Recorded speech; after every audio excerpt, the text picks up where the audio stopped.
I know most of you just heard me speak next door, so I'm going to just talk for about 5 minutes about food addiction, food cravings, and weight loss. Because my research, which was published in the November 2010 issue of Nutrition Journal. So if you want to access the original research and read the full article, it's open access source. It means you could read the whole article, not just the abstract for no fee, just by going to nutritionj.com, and put in November 2010 Fuhrman in my last name. And the study will come up called the Changing Perceptions of Hunger on a High Micronutrient Diet. That's the name. So you don't have to even put the whole title of the study in, and you'll be able to access that full article. And I'm just going to review some of that data right now, just briefly. And what my work has demonstrated is that food cravings and food addictions and the desire to overeat are increased by a diet that's low in micronutrients. Let me just review that briefly. What I'm saying here is that the formula for long life and a healthy life expectancy is to choose to eat a diet style that has comprehensive micronutrient adequacy. That's adequate in micronutrients, while not over-consuming calories. We want to meet our micronutrient needs in a lower caloric load, where the American diet is doing the exact opposite.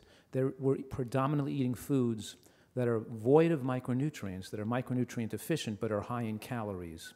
And I'm claiming that the micronutrient deficits lead to an overwhelming excess of free radicals, advanced glycation end products, lipofuscin, and other toxic materials in the body, which we develop addiction to those toxins. Let me explain briefly. Hunger is multidimensional.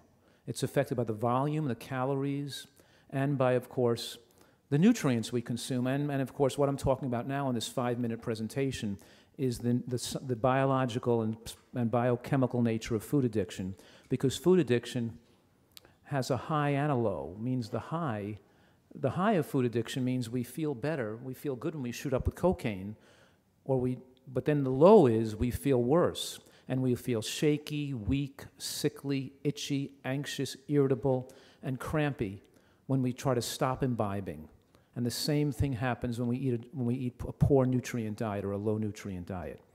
Now, volume is a component of our apostat. In other words, how much we decide to eat is affected by the volume we put into our stomach. And most fruits and vegetables, believe it or not, are less than 100 calories per pound. How many pounds do you think you can fit in there? So it's very hard to be overweight if you're living on natural foods. So green vegetables are like 70 calories a pound. The point I'm making here is that if you lived on Gilligan's Island eating natural foods that were grown on the island, have you heard of Gilligan's Island? You mentioned some of those islands, but I like Gilligan's Island. But in any case, I finally figured out through lots of study and scientific contemplation that Skipper never really lived on that island.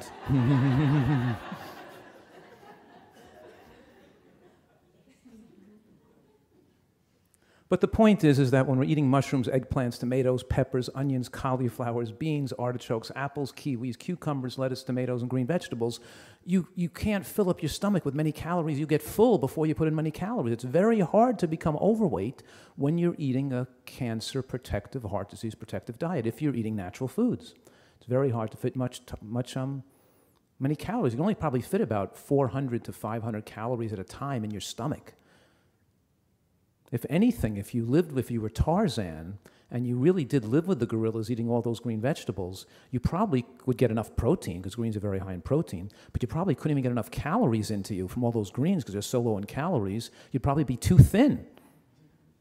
I've tried that once. I tried once as an experiment to see if I could get 2,000 calories in from green vegetables, and it was like 14 wheelbarrows full of green vegetables. And my jaw hurt so much just starting, I couldn't keep chewing. But anyway, so free radicals and other toxins build up, and people who are prone to obesity have already been shown to have a heightened amount of aldehydes and peroxidases in their urine. So in other words, we're saying here that people who have a tendency to want to eat more food, they're eating more food to lessen the withdrawal of the buildup of toxic waste products that occur in the catabolic phase of the digestive cycle, which I'm going to explain right now.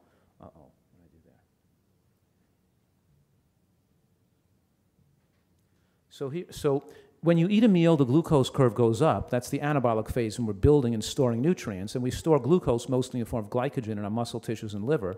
And then when we finish digesting, and we're living off of the glycogen and nutrients that was stored, that's called the catabolic phase of the digestive cycle, or glycolysis, because we're burning down the glycogen that was stored in the anabolic phase. It's like taking your car to the gas station, filling it with gas, and then you're going to drive it and utilize and burn off that gas before you bring it back to the gas station again to fill it up again. But Americans don't do that. They fill up their tank with gas, and then before they drive it to utilize the stored glycogen, they fill it up again right away. And inevitably, we're not like a fixed gas tank where the gasoline is going to run outside and land on the pavement. We just get fatter and fatter each year. But the point here, what I'm saying is that when you start to stop digestion and you enter the catabolic phase of the digestive cycle, when you're not digesting, that's when the body starts to detoxify or go through withdrawal from the toxins produced from the low nutrient levels. When you eat diet, when you don't meet your micronutrient needs, you build up free radicals. You build up waste products in the cells, congestion in the cells. And then when you're in the phase of living off of what you ate, because eating and digesting suppresses detoxification. We have a heightened detoxification that occurs during the catabolic phase, but people don't like the way they feel when they stop digesting. They start to feel shaky and weak, what I call toxic hunger, headachy, stomach cramping. They start to feel ill the minute they begin to enter the catabolic phase. They haven't begun to burn off the calories they've consumed yet. They just finished storing them, and they're already eating again. They're popping in, M&Ms, potato chips, drinking soda, having cookies. They're just constantly, every couple of hours, shoving food in their mouth. And diets of all description don't work. They don't work because telling people to cut back on calories that are already micronutrient deficient is like telling you to stop breathing air. Start breathing at 14 breaths a minute, breathe at 10 breaths a minute. You'll be gasping for air. It's that people don't feel well eating less food. And until they focus on the micronutrients quality of what they're eating, they're not going to be comfortable reducing the quantity of what they're eating. So this is this was my theory over the last 20 years and explain the biochemistry. And because I've observed thousands of patients that have gotten rid of those symptoms which people consider hunger, I'm claiming the medical textbooks are wrong. What the medical textbooks claim as are the symptoms of hunger, I'm saying go away and disappear in people eating healthy diets. And they leave them, and a new symptom comes into play when you're healthy, and you feel hunger in the neck and throat, and it's accompanied by dramatic, a heightened sense of taste. And so what happens is this, and this has been my observation with thousands and thousands of people, and the study which I just mentioned earlier, we documented this in 764 people in that study, this occurrence, who followed a high-nutrient diet. So what were happening is, let's say you were healthy, and then you would not feel shaky and weak when you're not eating food. You would burn up the glycogen, and when the glycogen would have been all utilized, in order to maintain the glucose curve flat, the body would have to start breaking down muscle tissue. The breakdown of muscle tissue to make new glucose is called gluconeogenesis. As you're sitting here listening to me talk, 80% of your energy needs are being utilized by the brain. You're burning off about 45 calories an hour from your brain, and the brain can only function on glucose. It can't function on fat. And when you don't eat for long enough, the body will break down muscle tissue to fuel the brain with glucose. But the point here is, you think the body wants to burn muscle tissue when it doesn't have to? It would prefer not to. So before you start burning muscle tissue, you get a signal to eat, which I call true hunger, and I'm claiming that true hunger is a precise computer directing you to the exact amount of calories you need to maintain your lean body mass. It doesn't exist to put fat on the body. If you eat healthy enough, you get put back in touch with the instinctual drives to when to eat and when not to eat. And those natural instinctual drives put you in touch with the right amount of calories to eat to maintain your perfect ideal weight for the rest of your life. And your person should never put fat on the body. There's no way in which true hunger can put fat on you. It doesn't exist for that purpose. To have gained weight and become fat, you would have to have eaten outside of the demands of true hunger due to recreational or addictive eating. Are you following me so far on this? I know I'm going quickly through this. And I'm saying in the diet style I recommend that's vegetable-based, not grain-based, and its animal products are either eliminated or held to very small amounts, and it's focused on high-nutrient, healthy foods, then people's desire for calories and food cravings and addictions. Their hunger, what they say hunger lessens, but the study called the changing perceptions of hunger means their sensation of where they felt hunger in their body changed. And so it's a different diet. So here's the study, the changing perception of hunger on a high nutrient diet. It was 764 participants, and over 90% of the 90%ers, I mean people who followed the diet 90% of the time, recorded a change in their perception of hunger. And over 500 people in the 6-month time frame reported a loss of the addictive drive to overeat.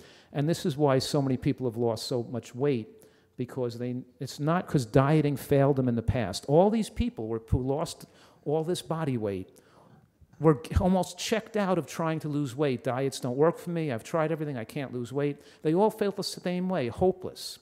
And what brought back their ability to finally get back to their ideal weight and keep it off was the knowledge about food addiction. And not just telling them to eat less, but removing the biochemical drives that were forcing them to overeat. That there's both an emotional and physical nature to food addictions, and those emotional and physical drives are intertwined like fibers of a cloth, and without addressing all the causes of overweightness and addictions, you're not going to have ideal success in enabling people to achieve their ideal weight and their ideal health. So I just thought I'd add that little scientific, some of the work I've done in this field, and to help clarify that. Thank you.